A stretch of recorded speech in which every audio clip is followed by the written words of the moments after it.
जय हिंद दोस्तों, मेरा नाम हिमांशु है और मैं एसएससी जीडी 2022 से ऑल इंडिया रैंक 146 के साथ सिलेक्टेड हूँ। और जो आज का हमारा वीडियो होगा, आज की वीडियो में हम बात करेंगे मैथ की सबसे इम्पोर्टेंट और सबसे बेसिक चीज़ के बारे में, वो है कैलकुलेशन।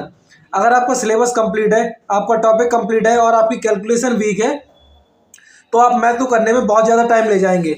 कई लोग एसएससी जीडी के जो 20 क्वेश्चन आते हैं उसको करने में 30 या 35 मिनट ले जाते हैं। मेन रीज़न इसका यही है कि आपकी कैलकुलेशन कमज़ोर है। तो आज का जो वीडियो रहेगा हमारा, वो कैलकुलेशन के बारे में रहेगा। और जो कल का टारगेट है, जो हमारा डेली 90 दिन वाली सीरीज चल रही है टारगेट की, कि हमें आज क्या पढ़ना है और कहाँ से पढ़ना है सॉरी, उसके बारे में बात करेंगे हम वीडियो के एंड में। अगर आप चैनल में नए हैं तो चैनल को सब्सक्राइब जरूर कर देना। और अगर अभी तक आपने टेलीग्राम चैनल ज्वाइन नहीं किया है तो उसका लिंक आपको डिस्क्रिप्शन में दे दूंगा मैं, उधर से आप जाके ज्वाइन कर लेना। उधर मैं डेली जो टारगेट होता है उसका वीडियो का लिंक प्रोवाइड कराता हूँ। तो सबसे पहले हम बात करते हैं कि जो हमें कैलकुलेशन है, हमें बेसिक कैलकुलेशन कहाँ से अपनी स्टार्ट करनी है। जैसे कि मैं अपनी बात करूँ तो मुझे अभी भी 30 तक के क्यूब और 50 तक स्क्वायर याद है। ये मैंने लगभग मुझे 1 या 1.5 महीने लगा था, लेकिन मैं डेली 1 से पूरे 50 तक स्क्वायर और 1 से 30 तक क्यूब डेली लिखता था, तो मुझे याद हो गए हैं। तो आपको क्या करना है, जैसे अभी आपको 50 तक स्क्वायर करने की जरूरत नहीं है। आपको पहले स्टार्टिंग में 30 तक के स्क्वायर करने हैं। 10 या 15 तक मोस्टली सबको याद होंगे। तो आपको क्या करना है, जितने तक याद है आपको, जैसे 15 तक याद है तो आपको एक बार 1 से 15 तक के स्क्वायर लिख देने हैं, उसके बाद उनको छोड़ देना है। अब जैसे आपको 15 के आगे के याद नहीं होते हैं तो आपको क्या करना है, जैसे 15 से 20 तक के आपको पहले दिन उठाने हैं। तो 15 से 20 तक के उठाए आपने, तो इनको याद किया और इनको फ़ोन से करके नेट से या किसी भी तरीके से आपको इनको नोट डाउन कर लेना है। क्या करना है, जब अगला दिन होगा फिर से आपको ये 5 लिखने हैं, फिर आपको नए 5 याद करने हैं 20 से 25 तक। और फिर आप जब अगला दिन होगा तब आपको 25 से 30 तक। तो ऐसे ऐसे करके आपको पूरे 30 तक के स्क्वायर याद हो जाएंगे। फिर आप इनको एक दो हफ्ते तक रिवाइज करना, तो आपको ये एकदम हमेशा के लिए याद हो जाएंगे। फिर बात आती है क्यूब। तो क्यूब कहाँ तक याद होनी चाहिए। क्यूब का सबसे ज़्यादा यूज होता है, एक तो डायरेक्ट सिंप्लीफिकेशन क्वेश्चन आ जाते हैं कभी कभी, और कभी कभी क्या होता है, क्यूब जो हमारा होता है CI की क्वेश्चन में आता है। क्योंकि CI क्वेश्चन में अगर हम फ्रैक्शन में कर रहे हैं, जैसे 1/5 दिया है तो 20 और 21 हो गया, तो 20 का क्यूब भी हमें याद करना पड़ेगा, 21 का याद करना पड़ेगा। इसकी वजह से हम क्वेश्चन को जल्दी कर लेंगे। जैसे 20 का 8000 और 21 का 9261 होता है, तो इस हिसाब से हम क्वेश्चन को बहुत जल्दी कर लेंगे टैकल। तो आपको 20 तक के क्यूब याद करने। क्यूब के लिए भी वही है, अगर आपको 10 तक के याद है, किसी किसी को 10 तक के भी नहीं होंगे, 5 तक के होंगे, तो 5 के आगे के आपको 10 तक करने हैं एक दिन, फिर उसके अगले दिन 10 से 15 तक के, फिर अगले दिन 15 से 20 तक के। जब आपको 20 तक के हो जाए तो आप इनको 3-4 दिन तक डेली सुबह सुबह लिखना। सुबह या जब भी आप फ्री हो तभी आपको कैलकुलेशन करना है, कि आपको मन नहीं लग रहा है किसी सब्जेक्ट को पढ़ने में, तो आपने एक रफ पेपर उठाया तो आप कैलकुलेशन करने लग गए या आपने क्यूब स्क्वायर लिखने लग गए। अब इसके बाद बात आती है फ्रैक्शन की। फ्रैक्शन क्या है, जैसे हम परसेंटेज करते हैं तो परसेंटेज में होता है 1/2, तो इसका परसेंटेज होता है 50%। अब जैसे परसेंट दे दिया 33.33%, तो इसका होता है फ्रैक्शन 1/3। 20% का 1/5, 16 सही 2/3 का 1/6। तो इस टाइप के आपको फ्रैक्शन, जो मेन फ्रैक्शन है, परसेंटेज में यूज होते हैं, प्रॉफिट एंड लॉस में यूज होते हैं। आपको इनको डेली लिखना है। आप ऐसा करें, जब आपके स्क्वायर और क्यूब हो जाए तो आप फ्रैक्शन को उठा लेना।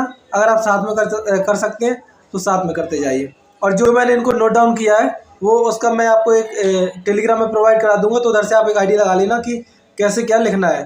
फिर बात आती है तीसरी इंपॉर्टेंट, टेम्पलेट। टेम्पलेट का यूज होता है, एक तो हाइट एंड डिस्टेंस में होता है, ट्रिग्नोमेट्री में यूज होता है, कभी कभी ज्योमेट्री में भी यूज हो जाता है। हाइट एंड डिस्टेंस हमारे में आता नहीं है, लेकिन ज्योमेट्री या ट्रिग्नोमेट्री कभी कभी क्वेश्चन आ जाते हैं, तो उसके लिए याद करना है। अब ट्रिपलेट क्या होते हैं, ट्रिपलेट होते हैं जैसे 1 √2 और 3 4 5, 5 12 17, 5 12 13, 8 15 17, ये हमारे ट्रिपलेट है। मैं इनको भी आपको टेलीग्राम में दे दूंगा इसकी पिक खींच कर, तो आप उधर से उसको डाउनलोड कर लेना या उधर से आप देख लेना।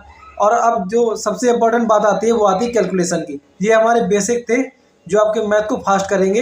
अगर अभी आपको टाइम लग रहा है 35-40 मिनट, तो अगर आप इनको 15 दिन तक फॉलो करते हैं तो आप खुद देखेंगे कि 5 से 7 मिनट आपका टाइम कम हो जाएगा। ठीक है। अब मेन बात आती है कैलकुलेशन। तो देख सकते हैं, अगर आपको ये सीधा दिखाई दे रहा है, अभी तो मेरा इमेज है, अगर आपको ये सीधा दिखाई दे रहा है तो आपको ऐसे नोट डाउन करना है ऐसे आपको संख्या नोट डाउन करनी है, एक इस साइड करनी है। तो इन दोनों का जो मल्टीपल होगा आपको वो इधर लिखना है, फिर इधर लिखना है इन दोनों का इधर लिखना है। फिर जब सारों का आप लिख लो, ये सारा कॉलम भर जाए, तो आपको इनको ऐड करके लिखना है इधर, इनको ऐड करके इधर लिखना है और इनको ऐड करके इधर लिखना है। ये आपको तब करना है जब भी आप फ्री हो पूरे दिन में 5 या 7 मिनट के लिए। तो एक टेबल बना लिया आपने, आपको पूरे मल्टीपल करने हैं, फिर उनको ऐड करके लिखना है। इससे आपकी ऐड करने की भी स्पीड बढ़ेगी और गुणा करने की भी स्पीड बढ़ेगी। तो कैलकुलेशन के लिए इतना ही था। आपको कोई वैदिक मैथ नहीं सीखना, कोई ट्रिक नहीं सीखनी है। अगर सीखना हो तो स्क्वायर वाली सीख लेना कि जो बड़ी बड़ी संख्याओं के स्क्वायर होते हैं उनको कैसे निकालते हैं, तो आप जल्दी निकालने लगेंगे। ठीक है, और जो मैंने नोट किया है इसको मैं टेलीग्राम में दे दूंगा। अब बात आती है हमारा जो कल का डे 4 है, कल हमें क्या क्या पढ़ना है और इसका टारगेट क्या है। तो रीजनिंग की बात करें तो रीजनिंग में आपका 3 घंटे का वीडियो हो चुका है, कोडिंग डिकोडिंग का आधे घंटे का बचा है। तो आप आधे घंटे का रीजनिंग का वीडियो करना और 2 प्रीवियस ईयर के सेट लगाना या फिर 2 सेक्शनल लगा लेना। फिर बात आती है पॉलिटी की। तो पॉलिटी में आपको पढ़नी है अनुसूची और प्रस्तावना, क्योंकि अनुसूची बहुत कम है, 12 अनुसूची है और प्रस्तावना। इतना आपका कल का पॉलिटी का होगा। और पॉलिटी की जो वीडियो की लिंक होगी वो मैं टेलीग्राम में दे दूंगा।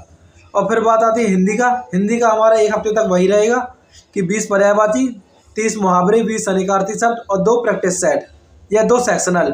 तो हिंदी के लिए सेम रहेगा। बात आती है स्टैटिक की। और तो स्टैटिक में क्या करना है, हमें स्टैटिक में करना है जो हम कल डैम्स कर रहे थे कि किस रिवर पर है और किस स्टेट पर है, उनका जो आधा पार्ट बचा था उसको करना है। इतना हमारा स्टैटिक का है। और मैथ में हमारा परसेंटेज चैप्टर और उसकी थ्योरी कंसेप्ट सब कंप्लीट हो गया है। सॉरी। तो अब मैथ में डे 4 में हमें करना है प्रॉफिट एंड लॉस के कॉन्सेप्ट। हमें प्रॉफिट एंड लॉस को 3 दिन लेंगे हम, 2 दिन प्रॉफिट एंड लॉस के लिए, 1 दिन डिस्काउंट के लिए। तो प्रॉफिट एंड लॉस के 50 क्वेश्चन लगाने हैं आपको। और उसकी जो थ्योरी लिखी है आपके पास, एक कॉन्सेप्ट है, आधे वो याद रिवाइज करने हैं, बाकी जो आधे होंगे कल करेंगे।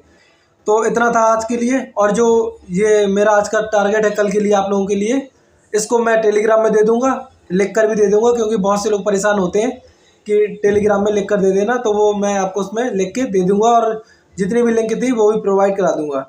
ठीक है, तो आज की वीडियो में इतना ही था। अगर आपको कोई डाउट फिर भी रह गया हो तो आप कमेंट कर देना या फिर आप टेलीग्राम में मैसेज छोड़ देना, मैं आपको पर्सनल मैसेज भी कर लूँगा। या अगर आपको कोई ऐसी प्रॉब्लम है जिसमें आपको किसी सब्जेक्ट में प्रॉब्लम हो रही है और समझ में नहीं आ रहा है, तो मैं आपको कॉल भी कर लूँगा।